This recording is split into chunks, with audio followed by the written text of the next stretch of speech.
Good morning, everybody. Toast to you and all you do. Third time's a charm, right? This is the third time we're making this video today. It's going to work. I'm going to get it right. So today I want to talk a little bit about the early harvest. It's coming up on August 1st. If you're not familiar, it's called Lammas or lughnasadh, loafmass, candlemass. There's several different names for it.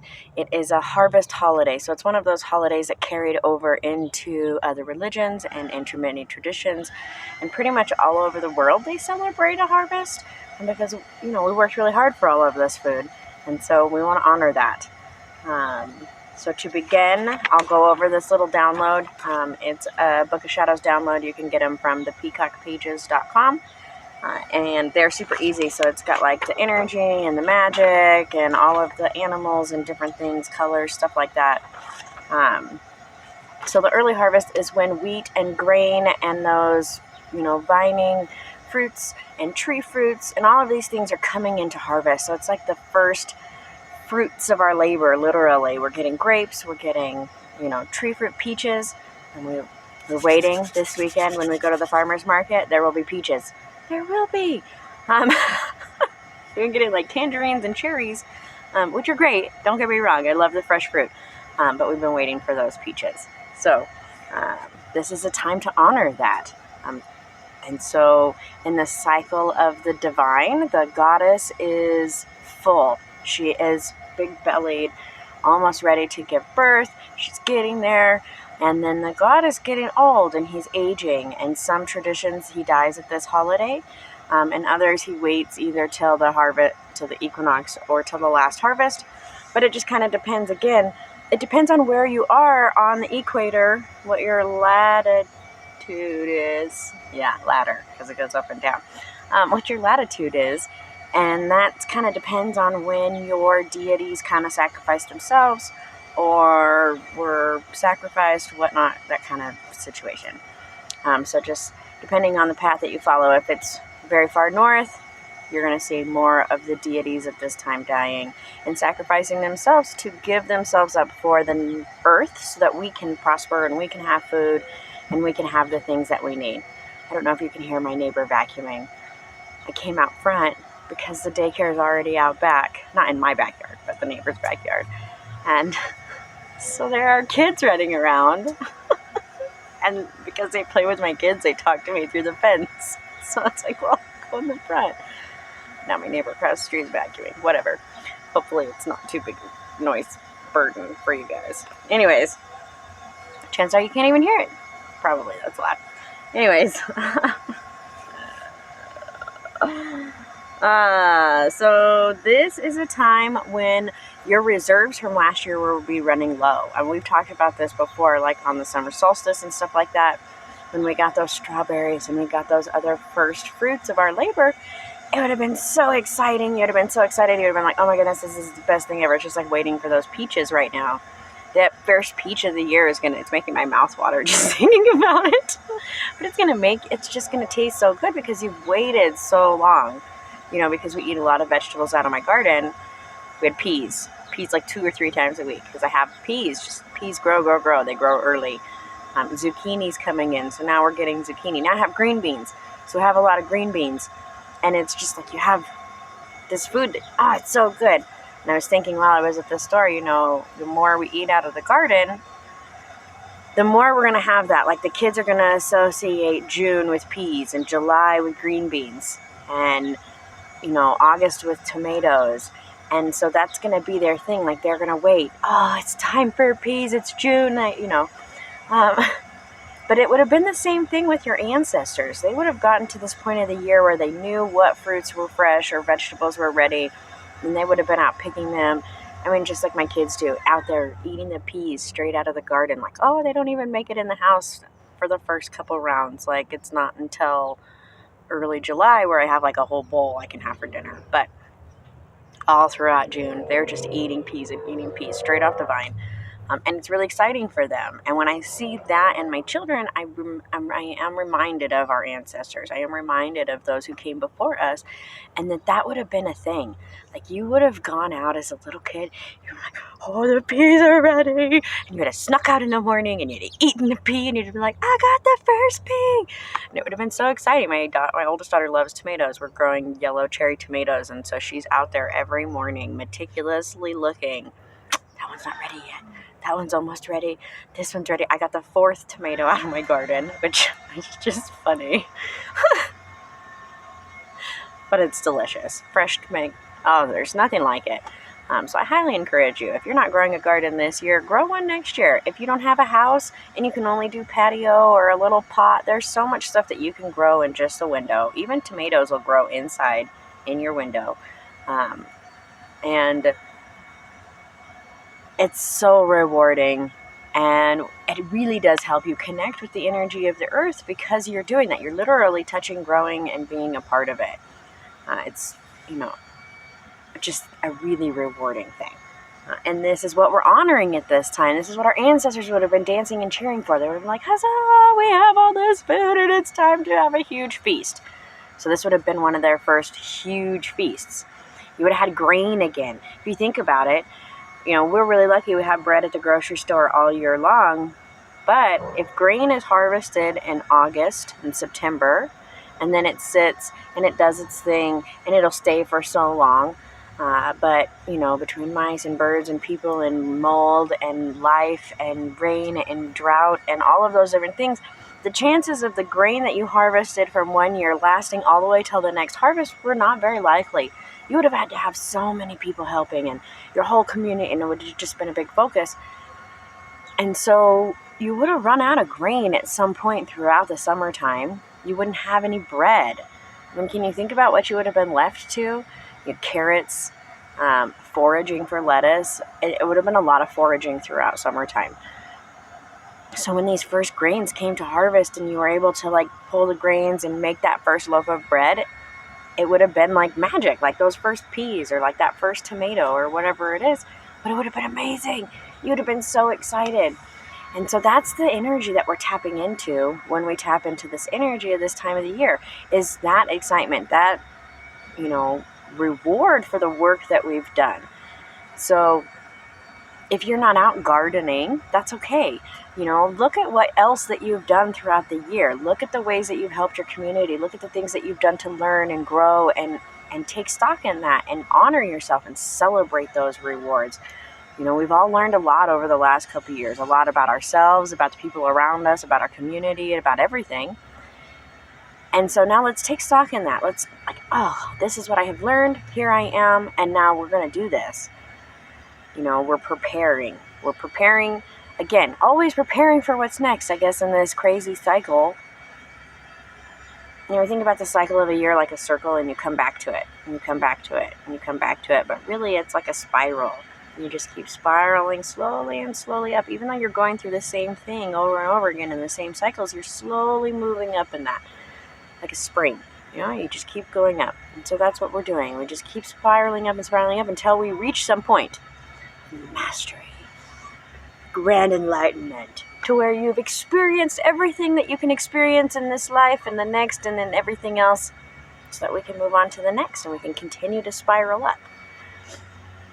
And so as we reach this point in the spiral and we're really taking stock in all of the things that we have, we're honoring ourselves, we're honoring the people around us, we are celebrating the things that we've come together as a community to create, and we really give honor to that. And when you show that gratitude and you are present in that gratitude, and by that I mean we're not just saying thank you for face value. Oh, I leave out an offering because it's great.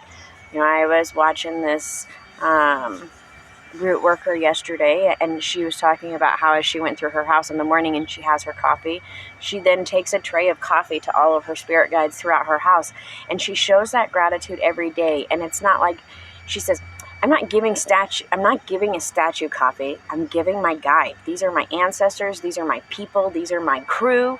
And I'm giving them coffee every morning. and I'm honoring them. You know, some of them get a smoke, some of them get something else, some of them get a little shot, whatever it is that makes that spirit guide happy. But she is honoring that energy, and she's being present with that energy. And she's doing this every day, and that's what brings her power. That's what brings her that good voodoo energy. And it's beautiful. And it's just a reminder that we need to be present in this gratitude. When we say thank you, we're not just leaving out a thing. We're not just, like my kids, when I hand them their dinner, they just say thank you out of repetition. This is what we do every day. When you are present in your gratitude and you are honoring what you have, you're really in that moment with that gratitude. You're really feeling that. You're really honoring that. And it's not just out of repetition. It's because that's what you're feeling. So if you make an offering and you're just making the offering because you have to just make an offering. I just make an offering. Then there's not any oomph behind it. It's just you putting some crap out for something. Which is funny because the physical representation of what we're doing, when you give your ancestors a cup of coffee in the morning, they're not literally going to drink the coffee. It's not going to disappear. You're going to have to clean up the coffee and pour it down the drain and move it out. But what you're doing is you are putting that energy there and you're putting that focus there. So when we give that gratitude, you're giving it with your soul, with your spirit, with your energy. The physical representation is just that, a physical representation to help you focus that energy. So as we take volition and we take, stock of all of the things that we have and we're giving that gratitude, you need to really be present in that gratitude. You're not just making a list. I have a house, I have a car, I have a family, I have a thing, and these are the things I am grateful. It's not like Thanksgiving dinner when you sit down and you're like, I'm thankful for my family and my friends and the life that I have, because that's what we say every Thanksgiving. It's just funny to me as we go around the table. Some years we try to be like, okay, this year you can't say you're thankful for your family. You have to find something else, something you truly are thankful for. And so that's the things that you need to think about right now. What are you truly thankful for? What truly brings out that feeling of gratitude? And then push that out into the world. Share that gratitude. Be thankful. And this is when we start that season of gratitude. So really start to feel that, I guess.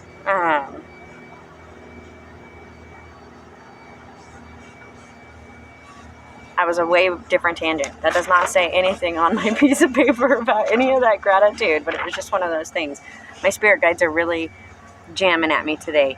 I got a couple other things we're going to talk about. Where's the timer? We're doing good. Okay, so back to our paper. And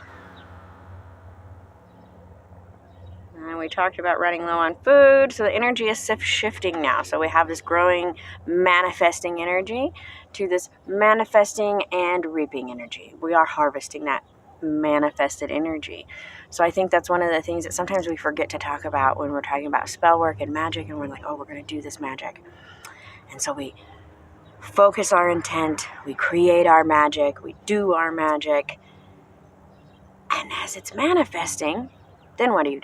You show gratitude. You be patient. You wait. And you show gratitude for the pieces that you get when you get them. Thank you.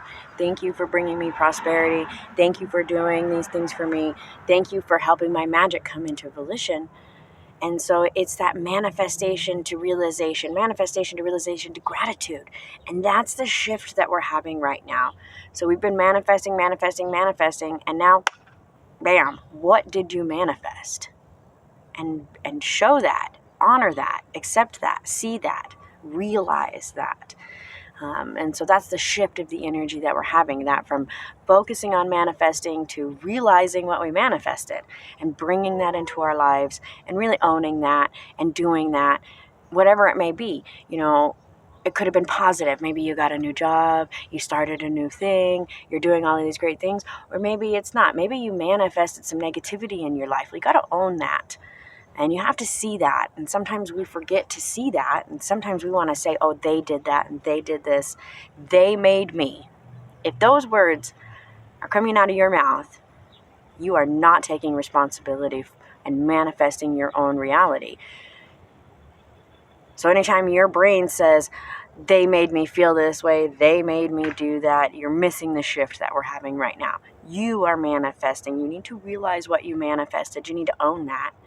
And if it's not what you meant to manifest, then realize, why did I manifest this? How did it happen? And what can I do to manifest what I want instead of what I'm getting? You know, you see people get stuck in this cycle and they just keep going through and going through and going through, and they don't realize, why do I keep getting in these same cycles? You know, what is causing it? Well, you're manifesting that in whatever it is you're doing. So you got to realize and own it. So own what you're manifesting. Show gratitude for what you're manifesting. And if it's not what you wanted, learn from it. You know, when we plant our garden and we plant a seed, I've got this spot right here behind me that for some reason does not grow plants. I've put dirt there 3 years in a row, 4 years in a row now. The plants that are there that just die. So we just keep trying, and I'm learning from that. It's not getting enough sun. It's not getting enough water. There are just little things that are happening. And so every year when I try to manifest new flowers there, I'm learning from that lesson. And I'm seeing what works and what doesn't work. And moving on from there. That's all you can do. If we sit in this puddle of what we didn't manifest or what we didn't want to manifest, and we don't own it, and we're just like washing in our problems, that's all you're doing, is you're rubbing your problems all over you. Instead, see it, wash it off, move forward, manifest what you want by realizing why you didn't manifest it in the first place. So if you don't have things to be grateful for, if you're like, well, I don't feel grateful for anything because I don't like my life right now, why? What did you manifest? Really think about that. Water scrying, great for that. When you just think about it, you pour the water into the bowl. It helps if you have like a pitcher and then the bowl separately. And then as you pour the water, you think about, this is what I'm manifesting and why did I manifest this? And then look into your dark bowl and see what reflects back to you. And that can kind of help you see why you're manifesting these things. And the birds are coming out. Why you're manifesting these things and what you can do differently or what you can do more of. Maybe you really like the life that you're manifesting. You're like, this is amazing. I've never had a better time in my life. I want to keep doing this. So you do this reflecting and I'm manifesting something that I like and I want to keep this up. So you keep doing that. And you show that gratitude and learn those lessons and all of that stuff. And that's the energy that we're shifting into right now. So watch that shift happen, feel that shift, allow it to happen inside you, and know that you can come back. We're going to come back to this in the spiral of life. We're going to come back to this moment. You're going to come back to manifesting. You're going to come back to starting. You're going to come back to all of the things. And it's okay to move forward. Instead of being stuck in the circle, move up in the spiral and let it happen. And remember that come springtime, we're going to start over again. And you're going to get to manifest new things. And you're going to get to plan new things. And you don't have to be stuck here like, oh, this is what I did. It's okay to move forward.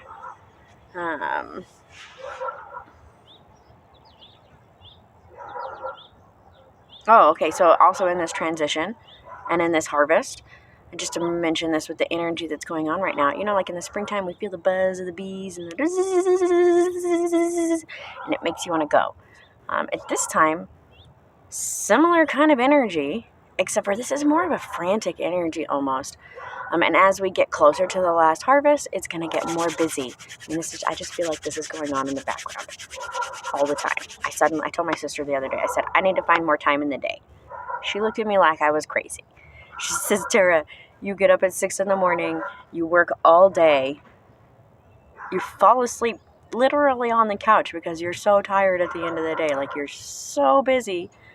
There's no sit down and watch TV. There's no like relax and just do nothing. So what do you need more time in the day for? I said, well, I need to write more books. I need to get these festivals planned. I need to do these other things that we have on our list. Like, we have a to-do list, okay? Right now we're working on the farm list, but I'm like, we have all these other lists that we are not getting to. And I feel like we're not succeeding. And I felt like she wanted to right upside the head. So we're doing a lot. We're getting a lot done. But as bug. Okay.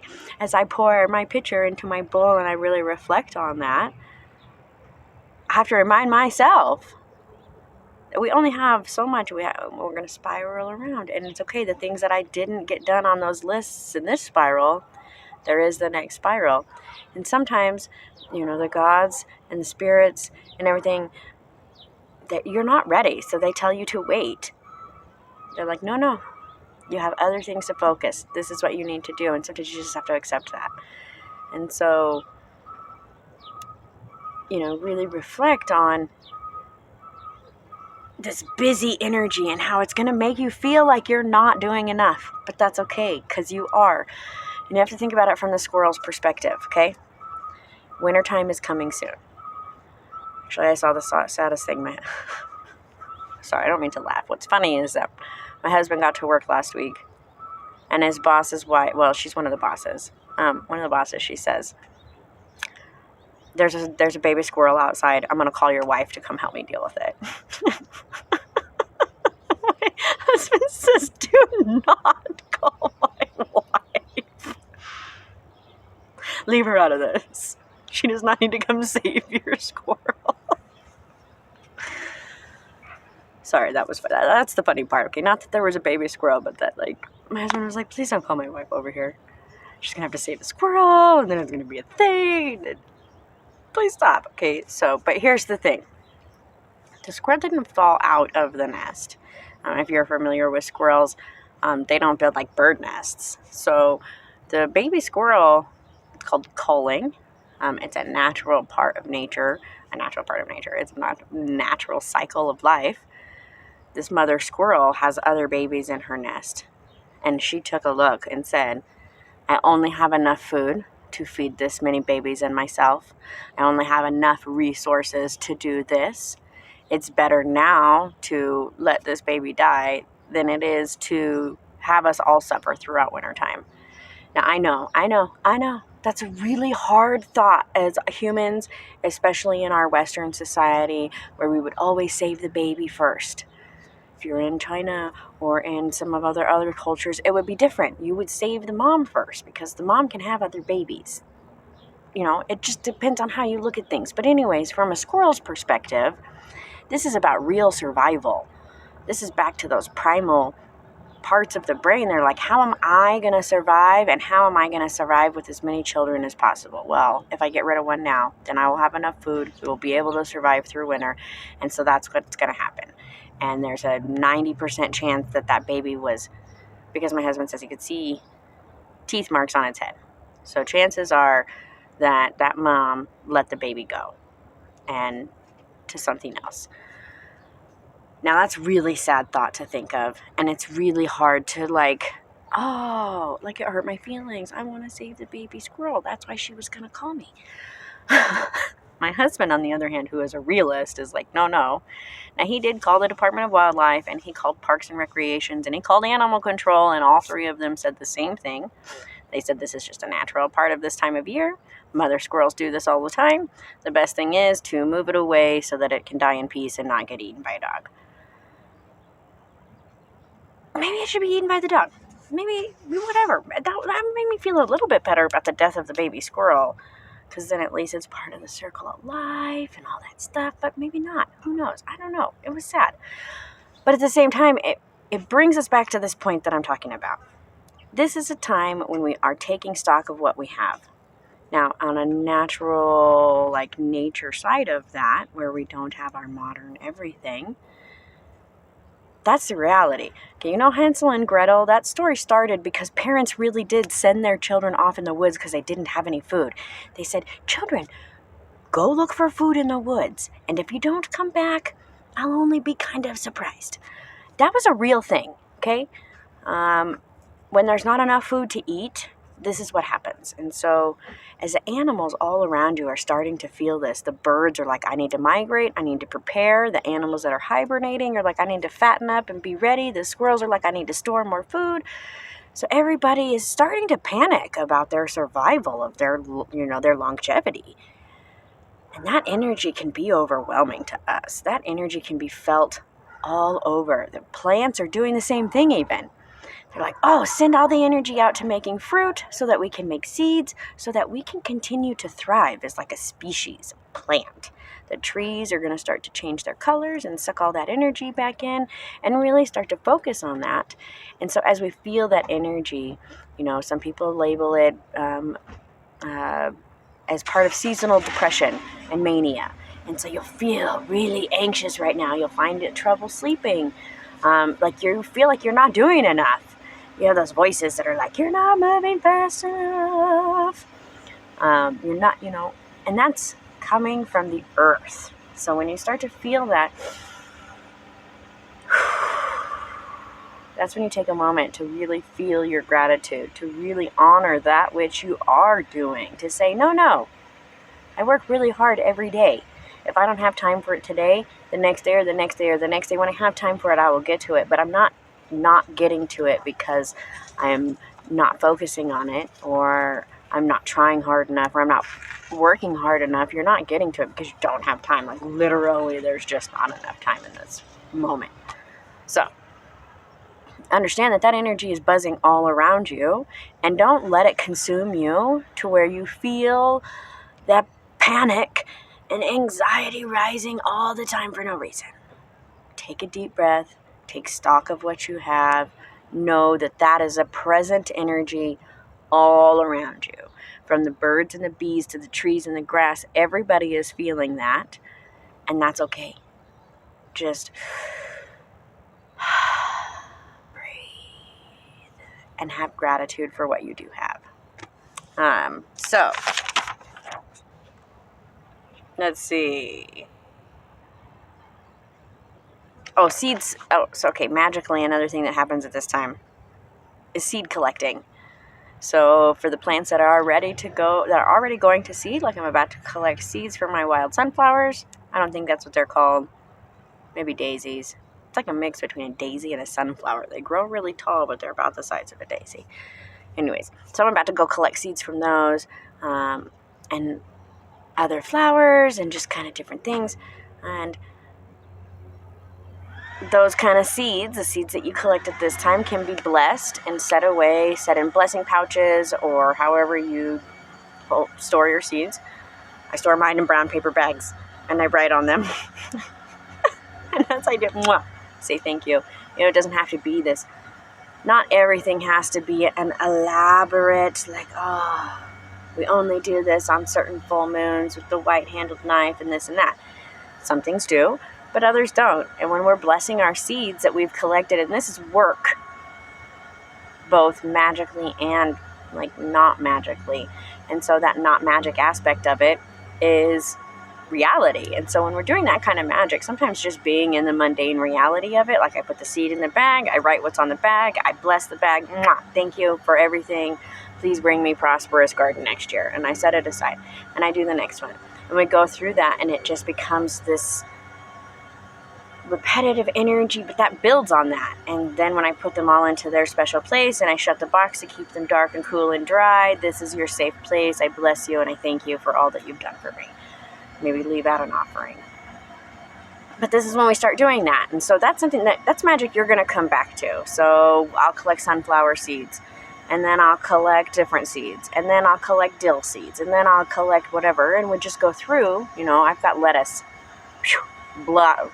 full seed. That's something else I have to collect. So, this is that time. And so that's continuous magic. It's not like one time I'm going to make a big ritual. This is something that I do over this harvest season, and so that'll just continue to build. And then at the end of the harvest season, when I put them away for winter, I might do something extra and be like, thank you. I'm not going to lie. A lot of times it's already been blessed. It's in its box. It's there. And I just hold it there and it waits. It's like a waiting chamber. But so this is a time to start blessing those seeds. And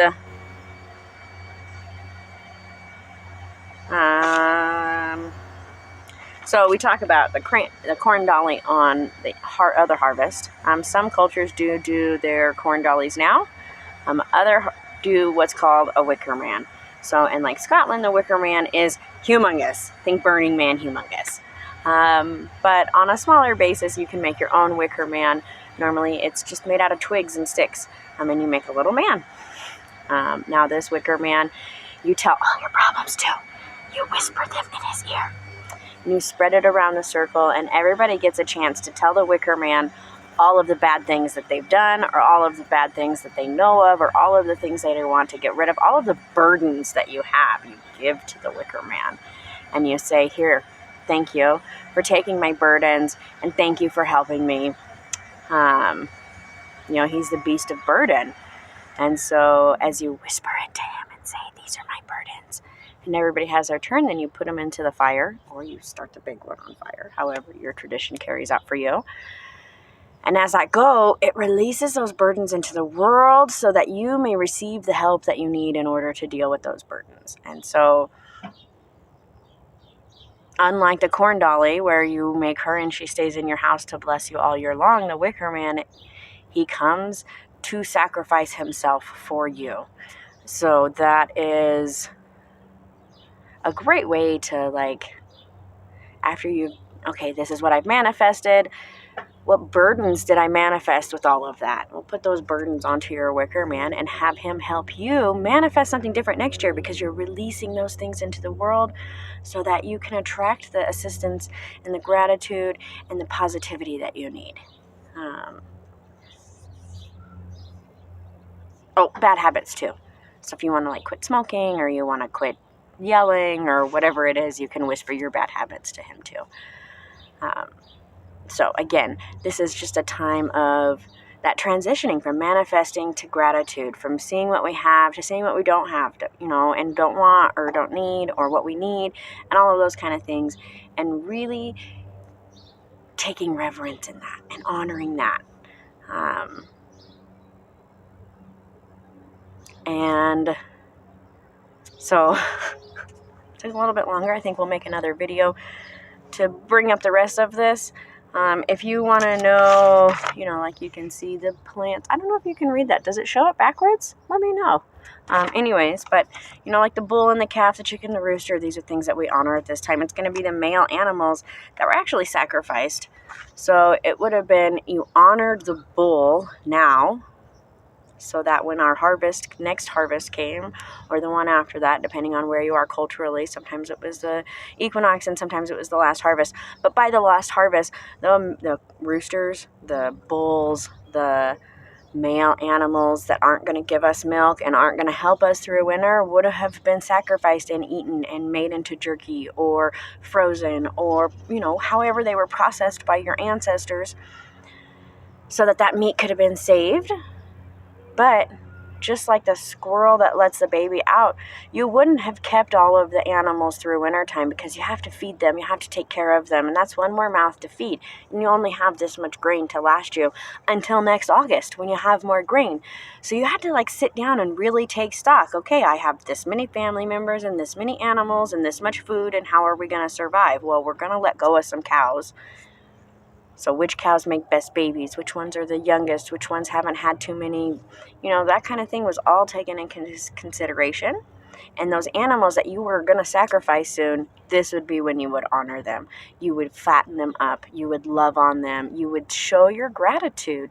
You would be like, thank you so much for everything that you've done for me and everything you're going to do for me. Because without you, I would not sustain.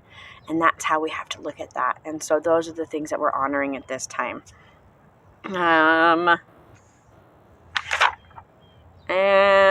I'm not going to read the list of gods, because there's a lot of them. It's going to be early harvest gods, grain goddesses, earth gods and gods, kind of that thing. This is a time of fire and of corn spirits. So